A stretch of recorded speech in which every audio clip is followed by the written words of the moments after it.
Selamat siang, alhamdulillah ya, kita ketemu lagi. Ada perkuliahan lanjutan tentang etika dan tanggung jawab profesi. Dan pada kesempatan ini, pertemuan ini, kita akan membahas soal etika profesi hakim. Kita bahas satu persatu. Pada pertemuan sebelumnya kita sudah membahas soal kerangka teorinya, teori dari etika itu. Jadi fungsi etika apa itu etika, kemudian bagaimana perkembangan etika dan seterusnya. Itu sudah kita lewati. Sekarang kita coba masuk ke materi soal etika profesi hakim. Karena bisa jadi nanti adik-adik bisa menjadi seorang hakim. Dan kalau kita tidak menjadi seorang hakim, kita tahu standar yang harus dipenuhi oleh seorang hakim. Jadi apa saja sih yang menjadi pedoman perilaku seorang hakim? Nah, ini yang penting. Jadi ada kode etik hakim, ya, kode etik hakim. Dan kode ini kan aturan. Kode etik ini berkaitan dengan kesusilaan, moral, dan begitu. Soal akhlak, sopan santun. Nah, itu seperti apa? Jadi aturan-aturan yang mengatur soal perilaku seorang hakim. Apa yang dibolehkan dan tidak dibolehkan, apa yang benar dan apa yang tidak benar. Nah, di materi yang saya kirimkan lewat WA group itu ada pedoman perilaku, ada ya. Ya, jadi nggak usah ditulis lagi, tinggal dibaca. Makanya saya minta dibaca. Pada saat kita hadir kita bisa diskusi. Nah, jadi ada 10 perilaku atau pedoman yang harus dijalankan oleh seorang hakim. Nah, itu apa saja dari 10 itu? Ya kan?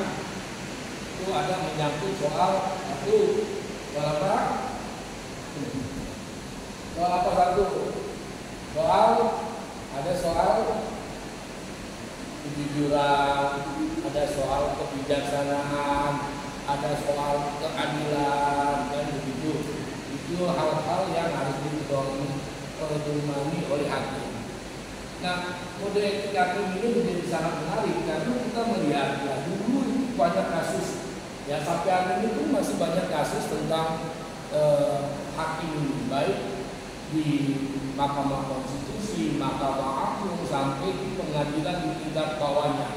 Kalau berdasarkan dari hasil riset itu perilaku hakim yang paling banyak dilanggar, kode etik yang paling banyak dilanggar itu adalah menyangkut soal penyuapan atau perselingkuhan, ya, perselingkuhan hukum hakim dalam menangani satu perkara. Nah, itu tingkat pelanggaran etik berkaitan dengan praktek suap menyuap di lembaga pengadilan itu masih sangat tinggi. Jadi suap terhadap seorang hakim itu yang menjadi problem besar. Selain ada juga masalah-masalah terkait dengan putusan hakim yang dimain-mainkan oleh seorang hakim, kemudian ada juga fasilitas-fasilitas yang diberikan kepada seorang hakim yang tidak seharusnya seorang hakim itu melakukannya. Bahkan yang lebih parah, pernah dengar kasusnya salah satu hakim yang bernama Hakim Muhtar, pernah dengar? Hakim di Mahkamah Konstitusi yang termasuk melakukan praktek narkoba, ya. Jadi dia sampai juga menggunakan ganja, ya kan? Nah, ganja dan termasuk pil lah, pil apalah namanya itu, gitu ya. Kemudian juga, ya bukan juga lagi tapi sudah terbukti menghisap ganja dan menggunakan obat-obat terlarang. Selain juga terbukti menerima suap dalam sejumlah kasus pilkada maupun sejumlah kasus pemilu. Jadi ini hasil buka ya. Atas perbuatannya itu, adik-adik bisa bayangkan kalau seorang hakim dia menggunakan narkoba atau menghisap ganja, itu bayangkan bagaimana kira-kira keputusannya. Ya, putusan seorang hakim yang menggunakan obat-obatan itu dalam keadaan dia mabuk misalnya memutuskan satu perkara, itu apa jadinya? Contoh lagi, ya kasus pelanggaran etik yang dilakukan oleh hakim. Ini saya masih berkaitan dengan hakim Mahkamah Konstitusi yang baru saja terjadi, yaitu Dr. Anwar Usman. Ini dianggap melakukan pelanggaran etik terkait kewenangan, ya, perkara pilpres, terutama yang kemarin waktu di awal itu saya sebutkan soal memutuskan salah satunya itu persyaratan calon presiden usianya. Dia dianggap melakukan pelanggaran karena begitu kira-kira terbukti ada konflik kepentingan. Nah, peran etik dalam kehakiman ini atau peran penting dari adanya kode etik terhadap profesi hakim ini menjadi sangat penting. Karena apa? Hakim ini kan wakil Tuhan. Ya, wakil Tuhan. Ya, kalau kita melihat kan kira-kiranya satu putusan itu kan demi keadilan berdasarkan ketuhanan. Jadi apa yang diputuskan itu keadilan yang dia bawa itu adalah soal keadilan. Keadilannya siapa? Dia. Keadilan berdasarkan Tuhan. Tuhannya itu siapa? Tuhannya ya dia. Pada saat dia memutus itu dia menjadi seorang Tuhan. Tuhan di dunia. Nah karena dia sebagai Tuhan kira-kira begitulah, maka tentu saja dia harus punya etika yang lebih dari kita sebagai manusia biasa. Nah, dia harus bisa lebih arif, bisa lebih bijaksana, dia harus lebih jujur, dia harus lebih memiliki integritas, begitulah. Dan dia harus bisa menjadi teladan, profesional, bertanggung jawab terhadap keputusan yang dibuatnya. Karena pertanggungjawaban seorang hakim itu dalam memutus, dia bukan hanya bertanggung jawab terhadap keputusannya di dunia, tetapi terhadap keputusannya itu kepada sang ilahi Rabbi. Itu putusan yang kira-kira tidak sembarangan. Tidak boleh dia mengambil keputusan itu tanpa dilandasi dengan nilai-nilai etika, nilai-nilai etik. Nah kita tahu di pengadilan itu kan landasan salah satu prinsip dasar di pengadilan itu harus independen, kan begitu. Mandiri, pengadilan itu harus independen, mandiri. Dia tidak boleh terpengaruh oleh kekuasaan apapun. Ya, bahkan kekuasaan seorang presiden sekalipun dan tidak boleh mencampuri atau hakim terpengaruh karena ada kekuasaan yang menekan terhadap dirinya, kemudian dia memutus perkara itu tidak sesuai dengan prinsip-prinsip hukum atau dia tidak memperlakukan kedudukan orang sama di hadapan hukum. Ya, equality before the law. Jadi kedudukan sama di hadapan hukum ini salah satu prinsip kedudukan orang sama satu prinsip dasar dari tegaknya keadilan dan independensi hukum itu sendiri. Kalau kemudian dalam berbagai kasus hakim pandang bulu atau bulu pandang dalam memutuskan perkara itu, ya jelas dia sudah tidak lagi meletakkan prinsip keadilan. Tidak boleh kemudian ada orang kaya atau pejabat yang ditanganinya itu karena saking berkuasanya dia, kemudian hakim takut untuk memutuskan perkara itu secara adil. Nah, kehormatan hakim itu harus dijaga oleh hakim. Apa yang menjadi kehormatan hakim itu? Kehormatan hakim itu ada di mana? Kira-kira kehormatan hakim itu terletak pada keputusannya. Putusan hakim ini adalah kehormatan atau wibawa dalam seorang hakim.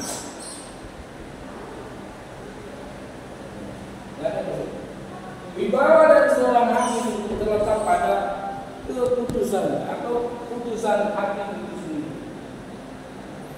Mengapa dia terletak pada putusannya? Karena putusan itu adil tidaknya itu tergantung pada putusan itu. Nah, terhadap putusan hakim yang baik tentu saja memiliki pertimbangan yang baik. Ada yang pernah baca soal putusan? Pernah baca putusan enggak? Putusan hakim itu. Kalau dia memutus si A bersalah, misalnya, tentu ada pertimbangan hukum. Ada pertimbangannya. Apa yang menjadi pertimbangan si hakim dalam memutus perkara itu sehingga si A harus dihukum 6 tahun penjara atau si A harus dihukum 10 tahun penjara? Itu ada di dalam putusannya, di dalam pertimbangan hukumnya. Kalau si A bersalah tetapi pertimbangan hukumnya tidak benar, maka patut dicurigai. Orang dihukum penjara 10 tahun, tapi dasar-dasar dalam memutuskan perkara itu tidak benar. Misalnya ada bukti yang meringankan seseorang itu. Katakanlah ada bukti atau ada keterangan saksi, alat buktinya lengkap dan sebagainya yang meringankan seseorang sebenarnya tidak bersalah, tetapi bukti yang memang benar nyata adanya dan aksa itu tidak digunakan sebagai dasar pertimbangan hakim dalam memutus, mengabaikan aspek itunya, maka bisa jadi hakim keliru dalam memberikan pertimbangan hukum untuk memutus perkara itu. Jadi tidak sederhana kita mau bilang si A itu harus dihukum 3 bulan, begitulah. Misalnya di dalam ketentuan KUHP-nya mestinya harus dihukum 5 tahun penjara karena si A melakukan penganiayaan terhadap seseorang. Tapi kemudian hakim memutuskan 3 tahun penjara.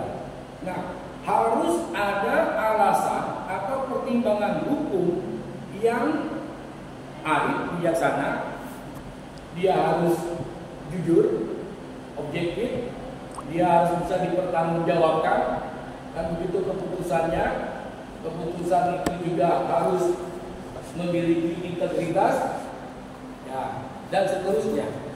Dan pertimbangan-pertimbangan etik itulah yang harus juga digunakan, termasuk adalah standar benar salah dalam pandangan komunitas, keadilan berdasarkan dan aspek kemasyarakatan.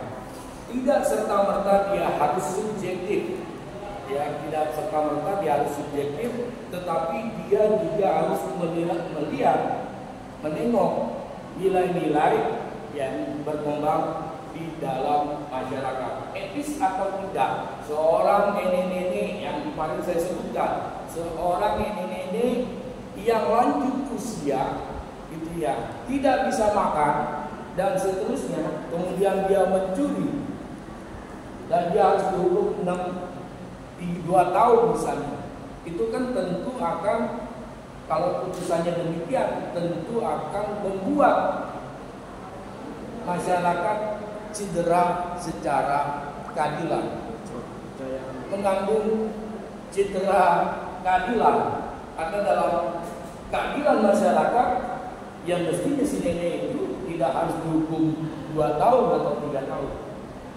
Nah, itu salah satu soal kehormatan hakim. Tadi saya ingatkan lagi, kehormatan hakim itu sesungguhnya kekuatannya adalah pada putusannya. Ya. Dia akan menjadi hakim yang memang berwibawa atau tidak tergantung dari keputusannya. Nah, karena hakim ini sebagai wakil Tuhan, sekali lagi pertanggungjawaban terhadap putusannya bukan hanya pertanggungjawaban di dunia, tetapi juga di akhirat. Jadi jangan main-main besok kalau yakin. Karena kalau sering orang bilang itu, ya orang katakan itu sebelah kiri di surga, sebelah kiri di neraka, sebelah kanan surga. Kita berada di atas tambang ya, kali ya. Jadi terpleset sedikit itu udah ya bisa kita jatuh ke neraka atau bisa jadi jatuh ke surga. Nah, pentingnya kode etik terutama hakim ini harus dijalankan, ditegakkan, karena kalau hakim sebagai panglima, sebagai pengawal, sebagai penjaga keadilan sudah tidak adil lagi dalam memutuskan perkara, maka dari mana keadilan akan diperoleh oleh rakyat? Dari mana negara hukum itu bisa diwujudkan atau diciptakan kalau para hakim itu sudah tidak lagi menjalankan etika atau kode etik yang mestinya dia jalankan? Jadi kunci dari penegakan hukum di Indonesia, karena berujungnya itu pada seorang hakim, tentu saja hakim ini harus bisa menjadi teladan. Ya, perilakunya dia harus lebih baik dari orang biasa karena wakil Tuhan. Nah, itu ada 10 ya, tadi ya. 10 perilaku hakim. Nah, ada yang mau ditanyakan sampai di sini dulu? Ada yang mau ditanyakan?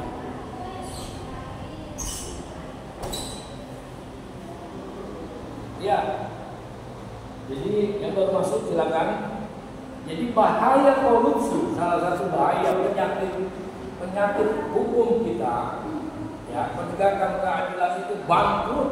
Saya katakan bangkrut itu kalau dari hasil riset itu hampir 43% itu, ya, hakim masih rentan untuk kena suap.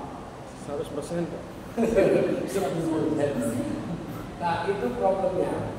Problem yang paling mendasar soal runtuhnya wibawa hukum.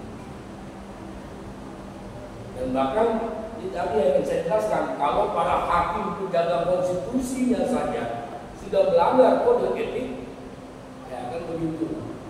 Ini kan hakim konstitusi, pengawal demokrasi, pengawal undang-undang dasar, yang di situ menjadi sumber dari segala sumber hukum kita, kira-kira begitu. Para pengawal konstitusi, hakim konstitusi sudah banyak melanggar kode etik. Nah, bagaimana dalam hakim-hakim lainnya? Bahkan dalam banyak kasus tadi banyak hakim yang juga terlibat praktek narkoba. Ini sudah gila kalau hakim seperti itu menurut saya ya. Saya nggak tahu ada berpikirnya. Tapi kalau saya itu sudah gila. Nah, bagaimana kemudian kalau terjadi pelanggaran terhadap kode etik dari hakim ini? Adakah lembaga yang bisa untuk menyelesaikan atau mengawal agar kode etik ini bisa berjalan dengan baik? KPK, Pak. Ya. KPK. Ya. Jadi Kan. ya, semua lembaga atau institusi kehakiman ini Di Mahkamah Konstitusi itu ada Dewan Kehormatan Mahkamah Konstitusi, MKMK, Majelis Kehormatan Mahkamah Konstitusi.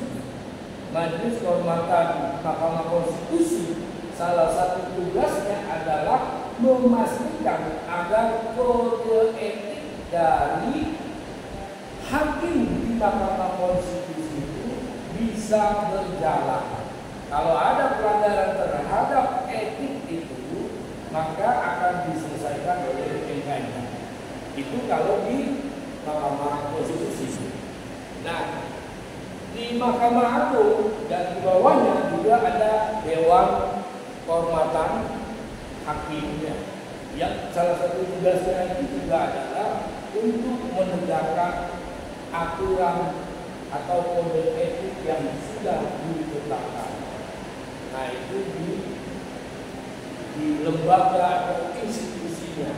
Nah, pertanyaannya adalah yang menjadi masalah ini, siapa sesungguhnya yang mengawasi para hakim ini?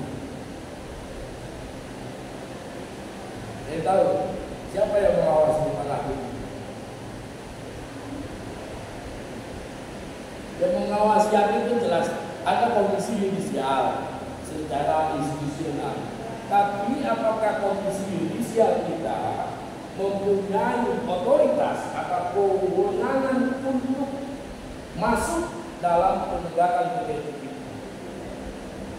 Itu yang menjadi titik masalahnya. Karena banyak juga rekomendasi KIE itu yang tidak ditindaklanjuti. KIE melakukan fungsi pengawasan, ya termasuk pengawasan soal perilaku hakim, tapi KIE tidak punya otoritas untuk mengadili, ya, atau tidak punya otoritas untuk memeriksa, mengadili terhadap pelanggaran kode etik hakim.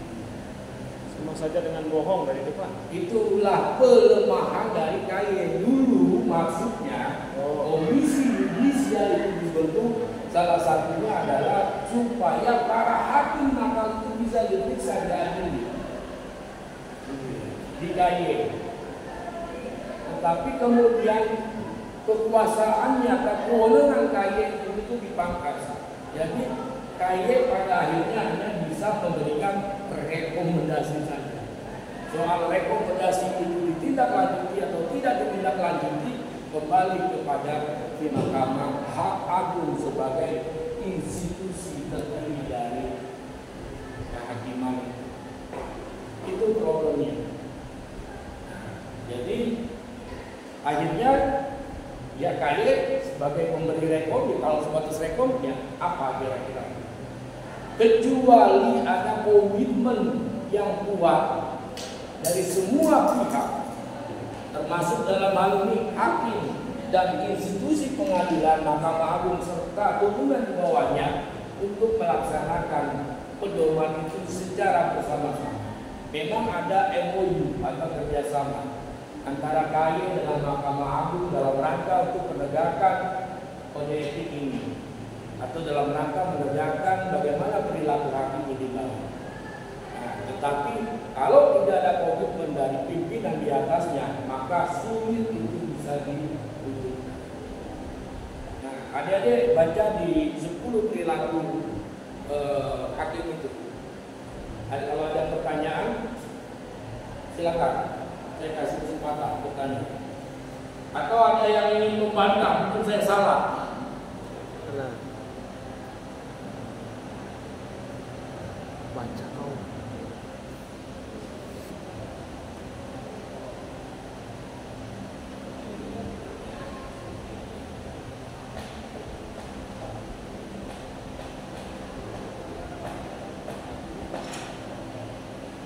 Ya, kalau teorinya begitu 10 kan, bersikap profesional kan begitu, adil dan bijaksana, jujur, rendah hati. Kalau nilai-nilai etiknya bagus, kan begitu. Kalau 10 nilai etik itu dijalankan, insya Allah Indonesia Maju Pak. adil, makmur dan maju, begitu. Tapi kan teori itu pedoman yang sudah bagus, yang sudah disusun sangat bagus di situ, dalam tahap implementasinya itu yang menjadi kendala atau hambatan terbesar. Ya, kalau kita tanya, kalau kita evaluasi misalnya, berapa banyak hakim kita yang gitu? Nggak ada Pak. Itu kan mestinya ada data. Ya, ada semacam riset khusus mungkin yang meneliti tingkat kejujuran para hakim di Indonesia. Tapi tukang survei ini juga itu nggak punya kode etik Pak. Ya, itu. Jadi kalau bisa diketahui tingkat kejujurannya, wah itu asik kayaknya. Termasuk juga berapa banyak dari putusan-putusan hakim itu yang sudah mencerminkan keadilan. Ya, dalam perspektif masyarakat maupun dalam perspektif hukum itu sendiri. Nah, tapi kan sejauh ini saya belum punya data juga soal berapa besar itu. Yang ada itu riset-riset terkait dengan soal mengapa kode etik dari hakim ini atau perilaku hakim ini menyebabkan banyak masalah ABCD. Ya, mungkin riset-riset di situ banyak faktor-faktor yang menyebabkan perilaku hakim itu tidak berjalan dengan baik. Nah, kalau dari hasil riset tadi saya sampaikan, itu sebagian besarnya adalah terkait dengan kasus suap atau korupsi di kehakiman itu, termasuk memainkan putusan terhadap perkara. Nah, sampai di sini dulu poinnya. Ada yang ingin ditanyakan?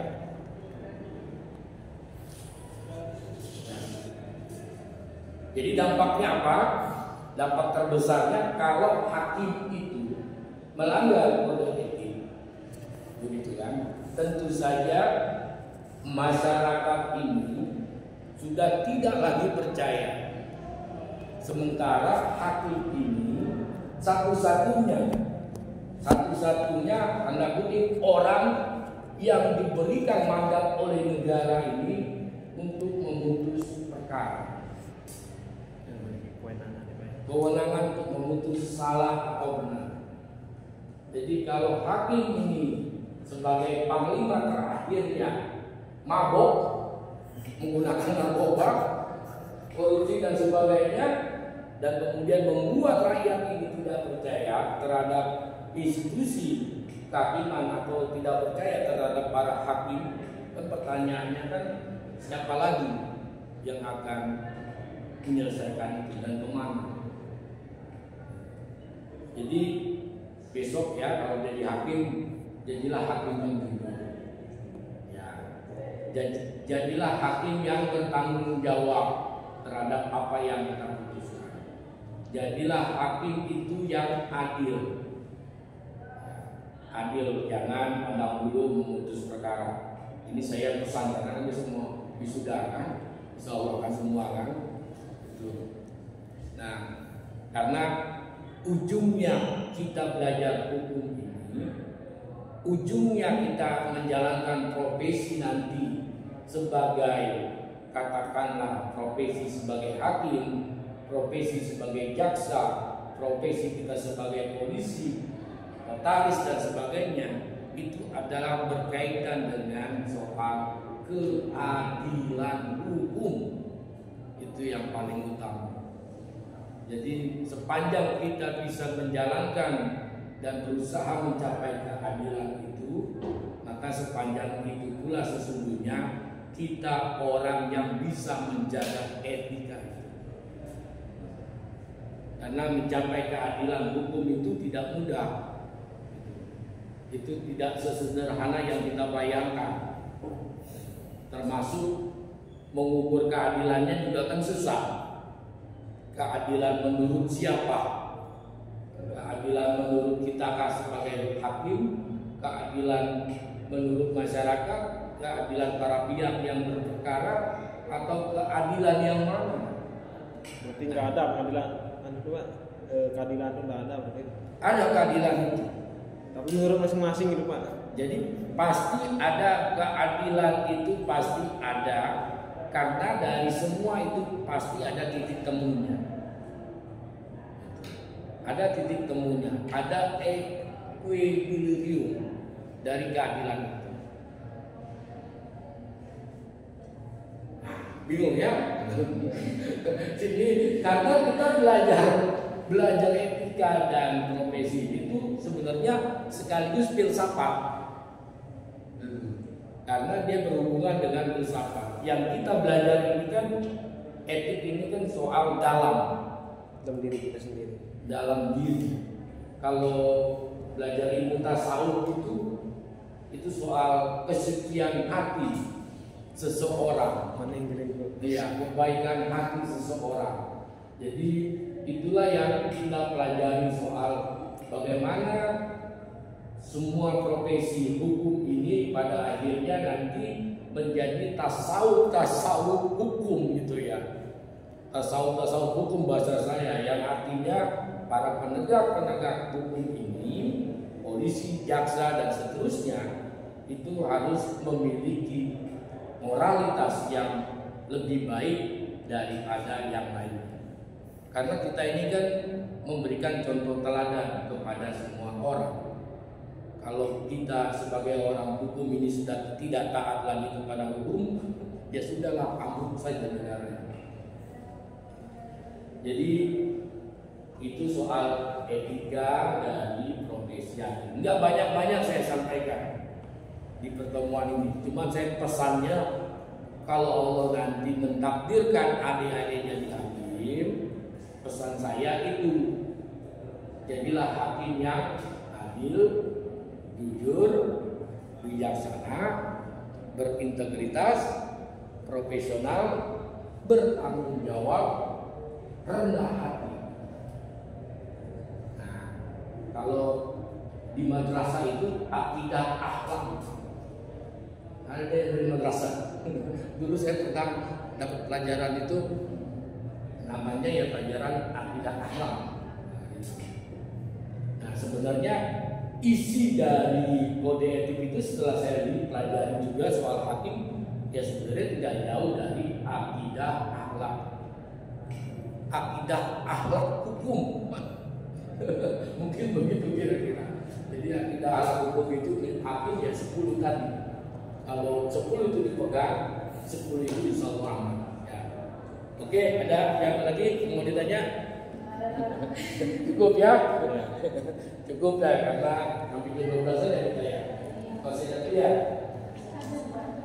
Masih, baik, terima kasih. Nggak ada ditanyakan kan ya?